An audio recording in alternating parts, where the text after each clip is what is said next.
5 examens médicaux à éviter après 70 ans. Ils peuvent faire plus de mal que de bien. Il existe une vérité cachée que la plupart des personnes âgées n'entendront jamais de la bouche de leur médecin. Chaque année, des millions de seniors font la queue pour des bilans de santé en pensant qu'ils se protègent. Mais si je vous disais que certains de ces examens, ceux que votre médecin recommande parfois de manière routinière, pourraient en réalité vous rapprocher d'une opération, d'un AVC ou même d'un cancer. De nouvelles études révèlent que jusqu'à 37% des examens médicaux chez les seniors entraînent des traitements inutiles, des complications ou des effets secondaires à vie. Et chose choquante, 99% des personnes de plus de 70 ans n'ont aucune idée qu'elles sont trop testées. L'un de ces examens, le numéro 1 de notre liste, serait responsable d'environ 5% de tous les cas de cancer aux États-Unis, soit autant que ceux causés par la consommation quotidienne d'alcool. Vous n'entendrez pas cela dans votre clinique. Vous ne verrez pas cela sur un panneau publicitaire. Pourtant, la vérité est enfouie dans les études scientifiques. Et aujourd'hui, nous allons la révéler. Dans cette vidéo, nous allons parler des 5 examens médicaux que vous devriez éviter après 70 ans, et de la vérité inquiétante sur ce qu'ils peuvent faire à votre corps. Tout cela est appuyé par des données scientifiques réelles, et vous serez surpris par ce qui arrive en numéro 2. Avant de commencer, dites-nous dans les commentaires d'où vous regardez cette vidéo, votre âge, et si vous avez déjà regretté un examen ou une procédure médicale. Pensez-vous que les seniors subissent trop de tests? Nous lisons et répondons à chaque commentaire avec des conseils personnalisés. Et n'oubliez pas d'aimer cette vidéo et de vous abonner à la chaîne pour plus de contenu comme celui-ci. Maintenant, sans plus attendre, parlons du premier examen. Pourquoi il semble inoffensif, mais peut ruiner silencieusement votre qualité de vie. Chapitre 2. Examen numéro 5. Numéro 5. La densitométrie osseuse. Cela semble inoffensif. Un examen rapide, sans douleur, sans aiguille, et vous repartez en sachant si vos os risquent de se fracturer. Mais voici ce que personne ne vous dit. Après 70 ans, une densitométrie osseuse peut souvent provoquer plus d'inquiétude que de bénéfices. Cet examen, appelé DEXA scan, mesure la solidité de vos os. Il est principalement utilisé pour détecter l'ostéoporose. Mais chez les personnes âgées, surtout chez les femmes, les résultats montrent presque toujours une densité plus faible, même lorsqu'il n'y a aucun danger réel. Pourquoi? Parce que la perte osseuse est une partie naturelle du vieillissement. Comme les rides ou les cheveux gris, cela arrive à tout le monde. Pourtant, de nombreux seniors se retrouvent poussés à prendre des médicaments comme les bisphosphonates, censés renforcer les os, mais qui peuvent provoquer des effets secondaires graves, comme nécrose de la mâchoire, une maladie rare où l'os de la mâchoire commence à mourir, irritation de l'œsophage. Le problème est le suivant. Des études montrent que traiter une perte osseuse légère chez les personnes de plus de 70 ans a peu ou pas d'impact sur le taux réel de fracture. Une étude publiée dans le Journal of the American Geriatric Society a suivi plus de 1200 femmes de plus de 70 ans. Les bisphosphonates ont réduit le risque de fracture de seulement 0,3% après 5 ans. Ce n'est pas zéro, mais c'est loin d'être un traitement salvateur. En revanche, ces femmes étaient beaucoup plus susceptibles de souffrir d'effets secondaires, notamment problèmes digestifs, inflammation de l'œsophage, fractures osseuses atypiques. Prenons l'exemple de Rose, une professeure de piano retraitée de 76 ans. Elle a été envoyée faire une densitométrie osseuse lors de son contrôle annuel. Elle n'avait jamais chuté, n'avait aucune douleur, et marchait tous les jours. Le résultat a montré une ostéopénie, une légère baisse de densité osseuse qui n'est pas considérée comme de l'ostéoporose. Son médecin lui a immédiatement prescrit l'alandronate, un bisphosphonate. 3 mois plus tard, elle souffrait de reflux sévère et de douleurs à la mâchoire.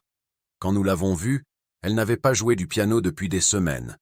Nous avons arrêté le médicament et commencé un programme avec vitamine D, exercice de renforcement, bande de résistance, alimentation riche en calcium, sardines, légumes verts. 1 an plus tard, elle donnait à nouveau des récitals, avec des jambes plus fortes, un meilleur équilibre et 0 fracture. Un simple scan peut sembler une bonne idée. Mais pour les personnes de plus de 70 ans qui ne chutent pas et ne se cassent pas d'os, la meilleure solution est souvent le mode de vie. Des études montrent que musculation, exercice d'équilibre, bonne alimentation, traitement de la carence en vitamine D peuvent réduire les fractures de plus de 20% selon une étude de Osteoporosis International, 2022. Ne laissez pas un chiffre sur un écran vous effrayer au point d'accepter un traitement dont vous n'avez peut-être pas besoin. Mais il existe un autre examen qui peut mener à quelque chose d'encore plus effrayant. La chirurgie cérébrale. Chapitre 3. Examen numéro 4. Parlons-en maintenant. Numéro 4. L'IRM cérébral pour les pertes de mémoire. Quand les seniors deviennent plus oublieux ou confus, la réaction naturelle est la peur. Peur de la démence, peur de la maladie d'Alzheimer. Les médecins répondent souvent en prescrivant une IRM cérébrale. Mais voici la vérité inconfortable. Les IRM donnent rarement les réponses que les patients espèrent. Dans la plupart des cas, chez les personnes de plus de 70 ans, elles montrent simplement des changements liés à l'âge. Léger rétrécissement du cerveau, petites taches de matière blanche. Ces changements sont totalement normaux chez les personnes âgées. Mais une fois que ces taches apparaissent sur le scan, cela peut déclencher peur, examen supplémentaire, parfois même chirurgie. Une chirurgie qui n'améliore pas la mémoire et peut parfois aggraver la situation. En 2021, une étude publiée dans Neurology Today a analysé plus de 3000 IRM chez des patients de 70 à 85 ans ayant de légers problèmes de mémoire. Résultat, 86% présentaient une anomalie cérébrale, mais seulement 3% correspondaient à une maladie réellement traitable. Cela signifie que 97% des patients ont entendu dire « il y a quelque chose d'anormal », alors qu'en réalité il n'y avait rien de grave. Pire encore, près de 12% ont été envoyés vers des procédures invasives, ponction lombaire, biopsie exploratoire, uniquement à cause de résultats flous sur le scanner. Prenons Georges, un ingénieur retraité de 74 ans. Il était inquiet à cause de petits oublis. Il était toujours très lucide, mais perdait parfois ses clés ou oubliait certains noms. Son médecin lui a prescrit une IRM qui a montré des changements de la substance blanche. Il a paniqué, convaincu qu'il était atteint de démence. Il a arrêté de conduire, a cessé d'aller à l'église. Au cours des mois suivants, son anxiété s'est aggravée. Mais lorsque nous l'avons réévalué à l'aide d'un test cognitif standard, son score se situait parfaitement dans la norme.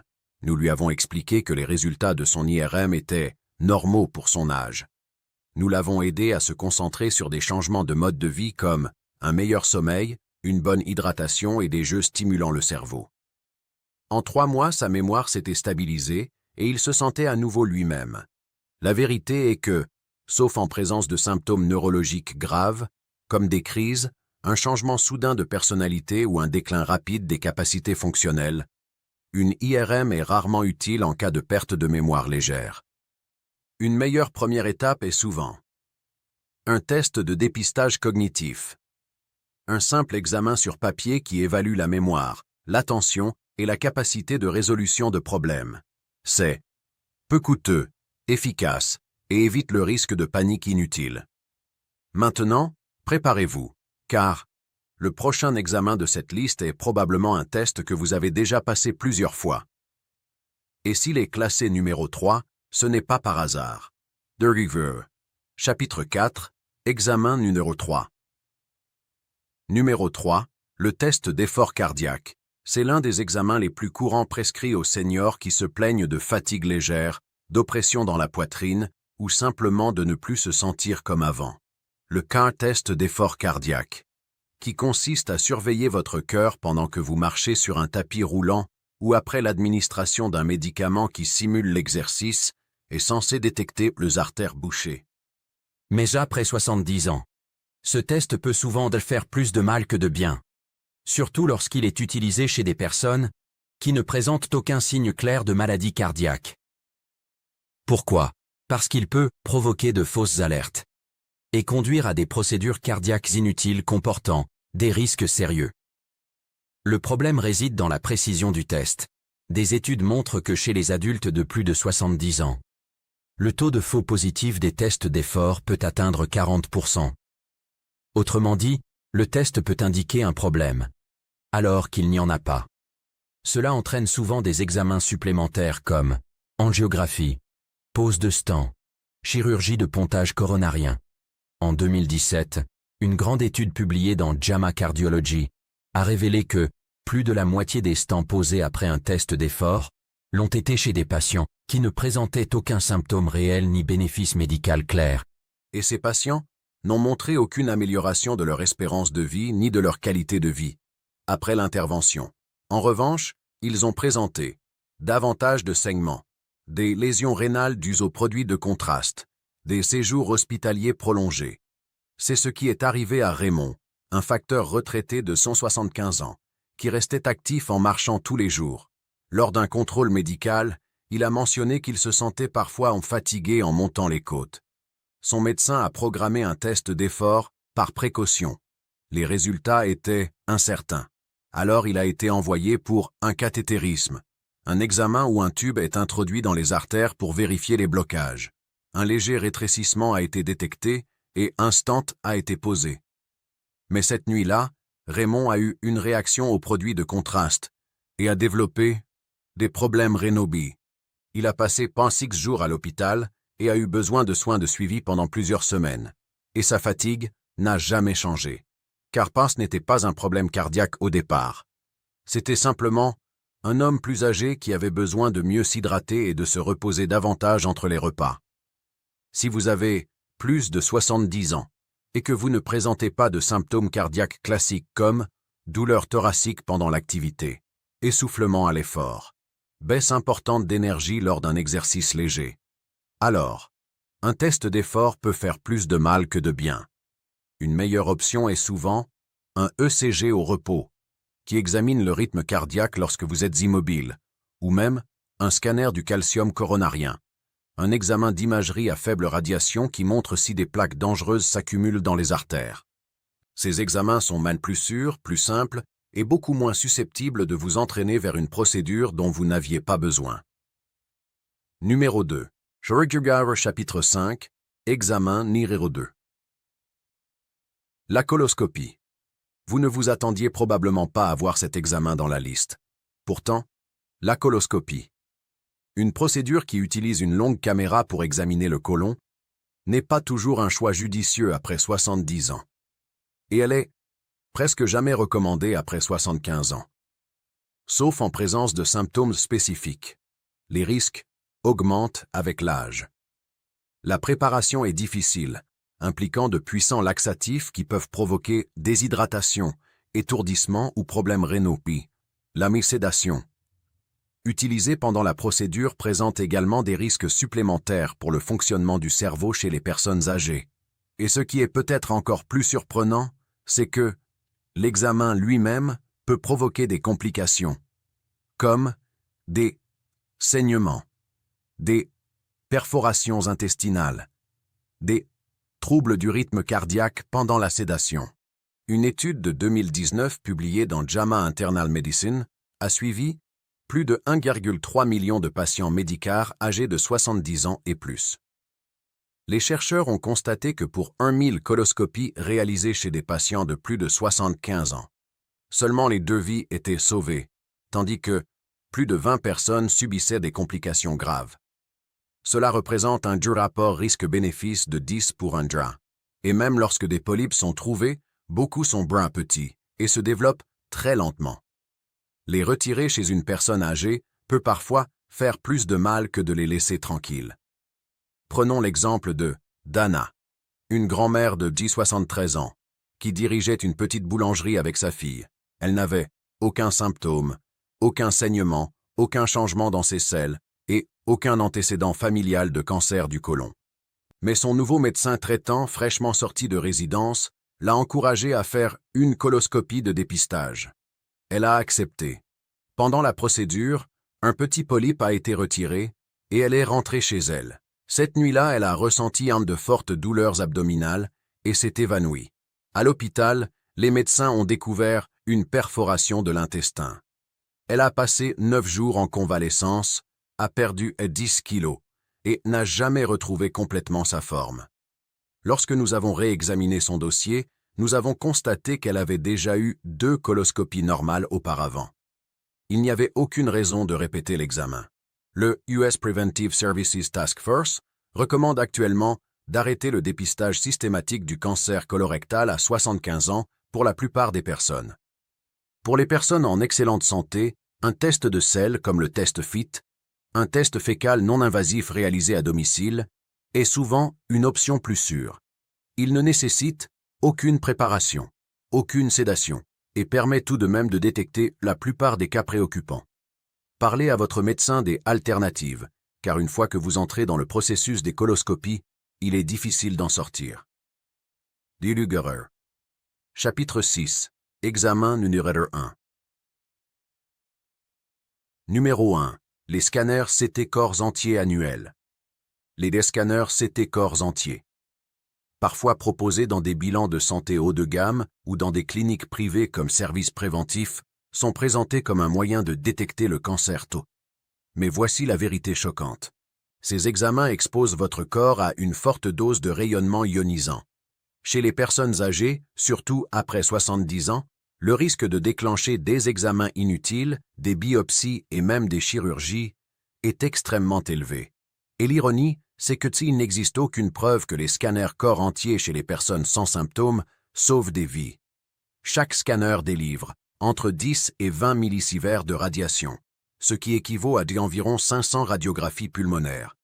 Selon une étude de modélisation publiée en 2023 dans JAMA Internal Medicine, l'augmentation du nombre de scanners CT aux États-Unis pourrait désormais être responsable de jusqu'à 5% de tous les cancers, soit autant que l'alcool comme facteur cancérigène.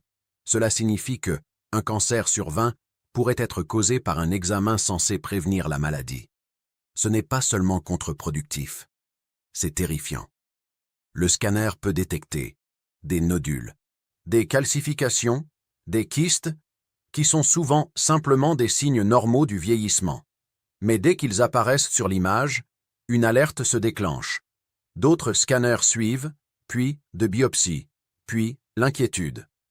Prenons Marcus, un homme actif de 80 ans, qui enseignait autrefois les arts martiaux à d'autres seniors. Il se sentait très bien et a participé à un bilan de santé élite pour seniors, dans une clinique privée. Son scanner corps entier a révélé un minuscule nodule pulmonaire de 3 mm, déclenchant une réaction en chaîne. Il a été orienté vers l'oncologie, envoyé pour un scanner PET, puis a finalement subi une biopsie à l'aiguille.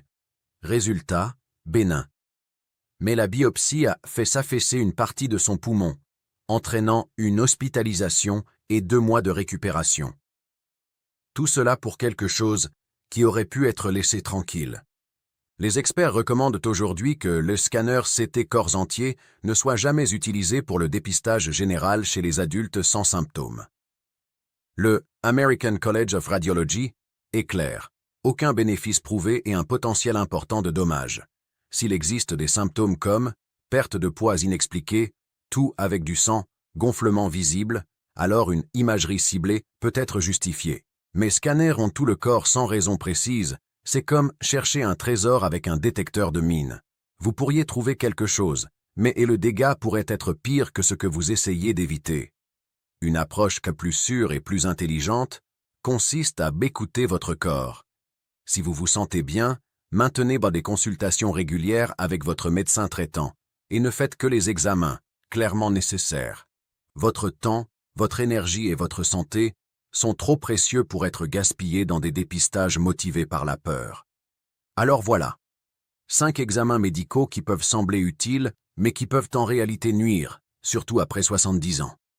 La médecine moderne est la puissante, mais elle n'est pas parfaite.